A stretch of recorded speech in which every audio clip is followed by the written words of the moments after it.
A new hotel and new apartments could be coming to the heart of downtown Tallahassee. They would be built on these two plots of land along West Madison Street between Duval and MLK Jr. Boulevard.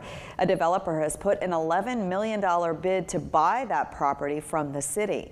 They plan to build a 239-unit apartment building and a 144-room hotel with a restaurant. This is a look at those apartments and what they could look like.